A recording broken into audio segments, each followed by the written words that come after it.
Principles of congestion control. Now the section title sounded a bit like we're going to talk about these general mechanisms to do congestion control. Well, but no, in 3.6, what we're going to talk about mainly are what's causing the congestions to occur. What is so bad about having these congestions? So hopefully from the discussion you see a little bit the nature of congestion and the design elements of doing congestion control.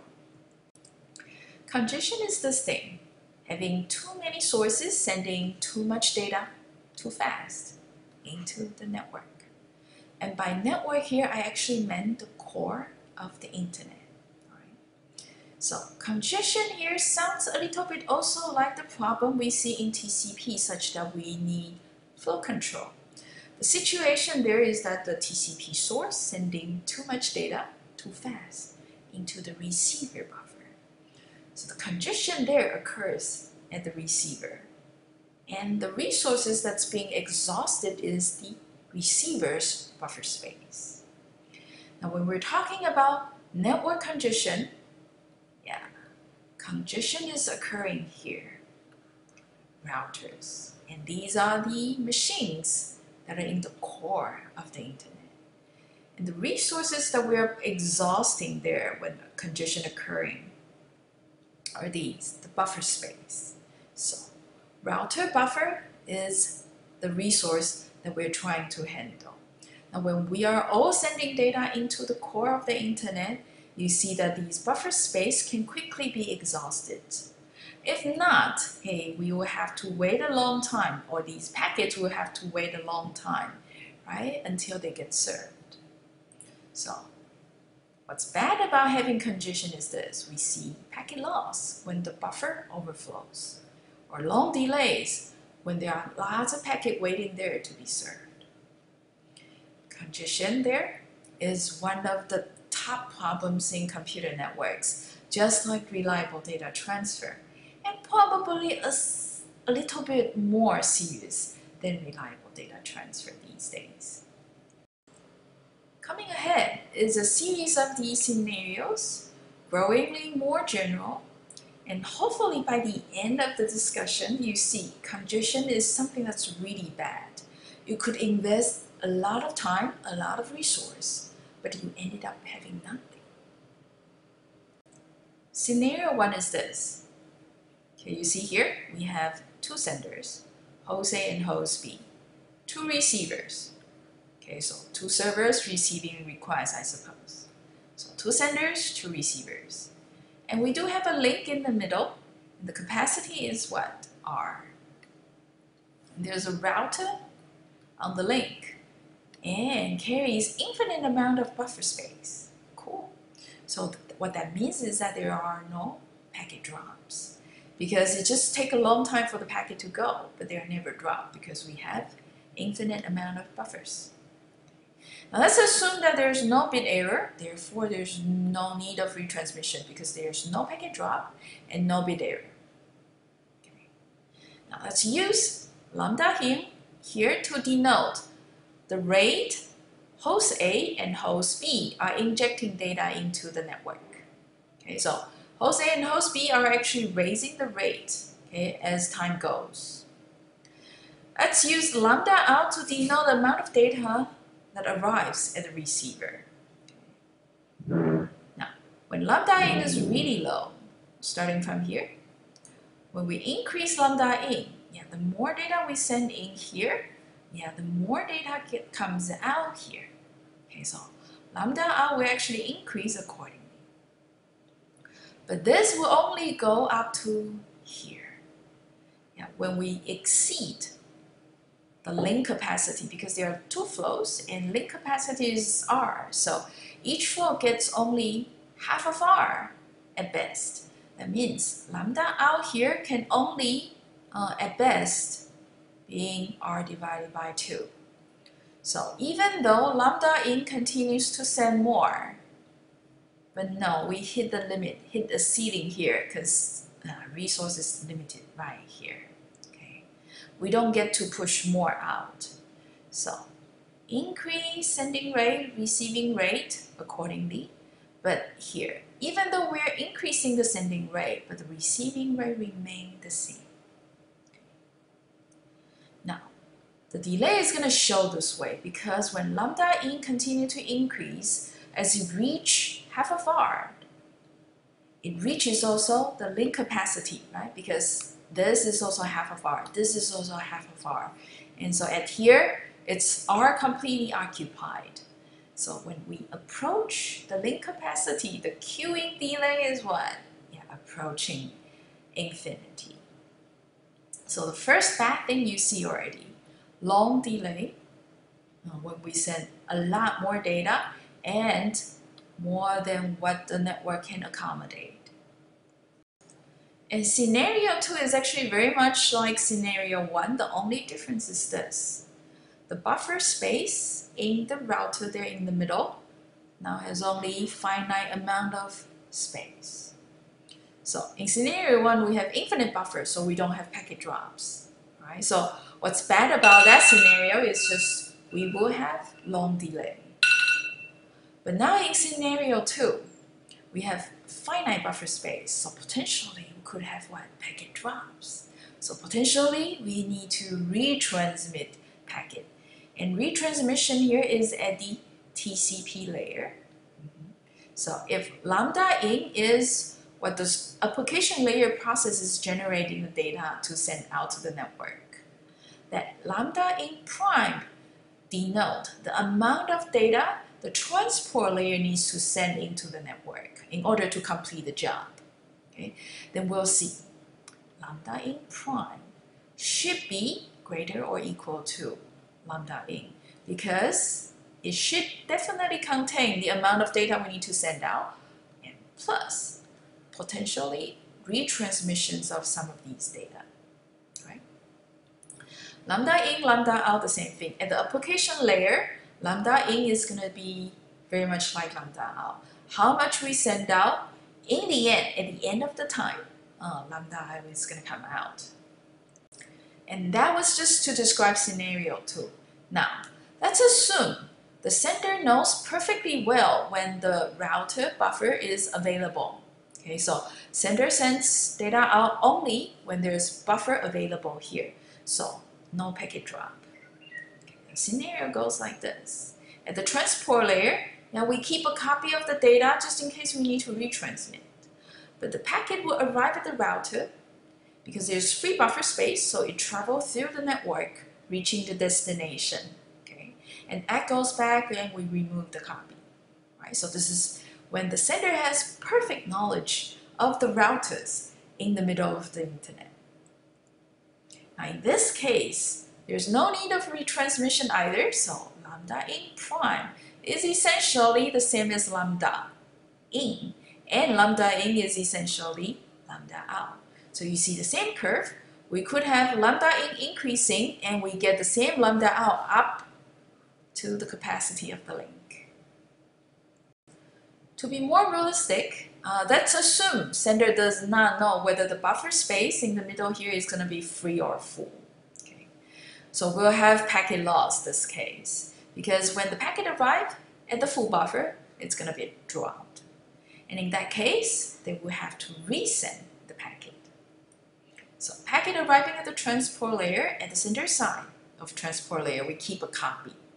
Now, that packet arriving at the router sees buffer full, so drop the copy, and the sender there waits for some amount of time and retransmit. And this time, it happens to be free and it passed through. Receiver there receiving the packet sends back acknowledgement and removing the copy of packet here. And you see, at the application layer, there's only one packet being sent. But in the transport layer, we send 2 times the same copy. So lambda in prime, the output rate at the transport layer, it's definitely going to be higher than the output rate at the application layer. Now the output rate at the application layer for TCP is going to give you the same thing at the receiver end. Therefore, you see lambda in prime versus lambda out. It's going to be lambda in prime higher than lambda out.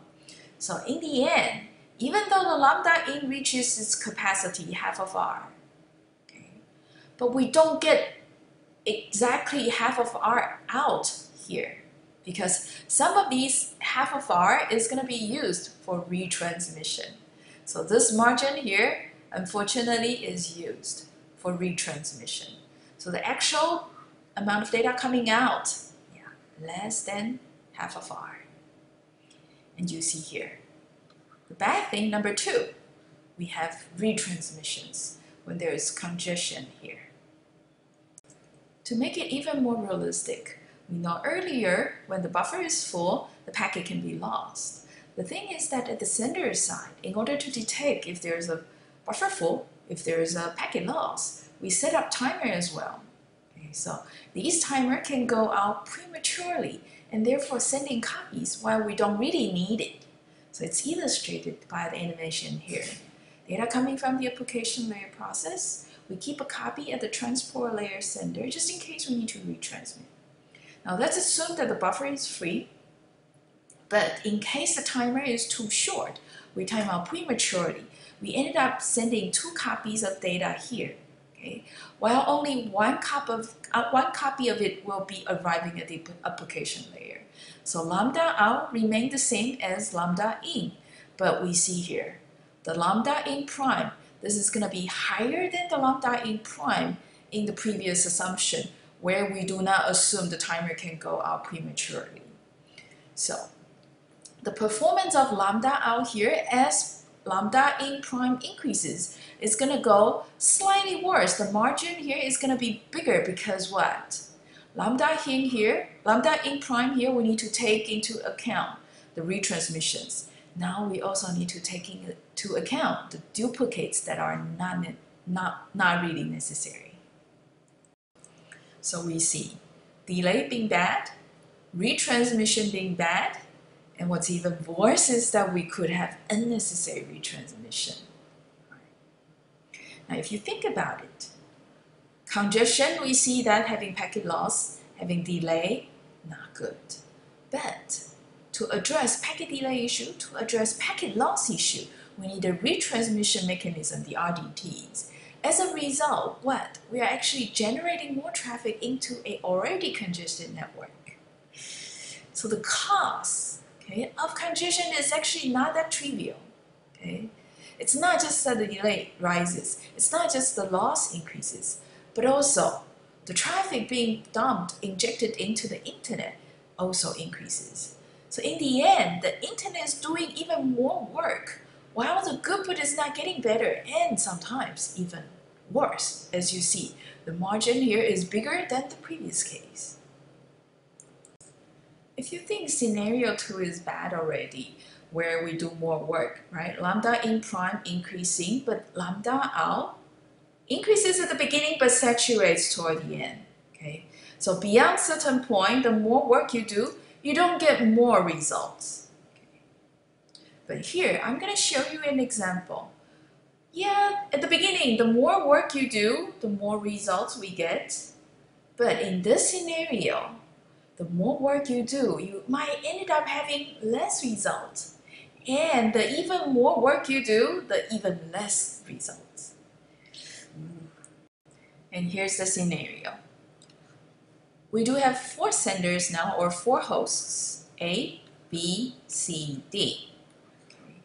And each of them is generating a flow traveling multiple hops. So this is one hop, this is the second hop for the red flow. Okay. So multiple hops. And yeah, we might run into buffer full situation, therefore we could have packet drops. And therefore, we do need a transport layer mechanism to try to do retransmission. So similarly, we have the lambda in, which is the input rate from the application layer. And lambda in prime being the input rate of traffic into the network from the transport layer. Okay. Now let's focus on the red flow coming from host A and the blue flow coming from host D. And these flows will increase the sending rate lambda in. And therefore, lambda in prime will also be increasing and sometimes increasing faster than lambda in. Now, what's going to happen when lambda in and lambda in prime increases? Now, At the beginning, you see the red flow, the red packets coming into this router here. Okay? And as the rate increases, the buffer space here is going to be occupied by the red packet, just like the blue packet in the meantime, coming into the first hop router and occupying the front sections of the buffer space in the router there. Now, after a while, the red packet is going to come out and enter the second hop. Just like that, blue packet is going to come out and enter this router here at the top. And the blue packet will be coming in to compete with the red packet that is already occupying most of the buffer space. Okay, so this is already pretty full when the blue packet just arrived. Okay. And as the lambda increases as well, as they both approach a half of R, you see this. The buffer space is going to be very full and quickly. Red packet will be dropped, but blue packet will be dropped even more because very few of these blue packets get into the queue and have a chance to go out, finally reaching B. So as lambda in prime increases, the arriving blue packets at the upper queue here, most of them get dropped, and therefore the throughput very small. So you see right there in scenario 3, the blue flow, right, when lambda in prime is small, right, when the network is not saturated, when the buffer does not overflow, then the more work we do, the more output we get. But as it approaches half of R, we see blue flows, blue packets gets dropped a lot. So originally, not so bad, but in the end, when buffer flow could occur here, blue packet gets very little chance of coming through, and the throughput is going to be even lower, okay, than when the lambda in here is small, okay? Really bad. So that is another cause of the congestion. Because what? The bandwidth that is transmitting these packets when they're traveling upstream, okay, it's all wasted. Okay? The amount of waste is actually not quite comparable to retransmission or unnecessary retransmission. Those are probably very small. Therefore, in the lambda in and lambda out plot we saw earlier, the margin is very small. But here, the upstream bandwidth, those are all wasted. Okay, so the amount of resources we are wasting here could be very high. Okay, so the hidden cost here, waste of all these upstream bandwidth resource, and this is a big cost. So, message here, congestion, really, really bad. But what can we do about it?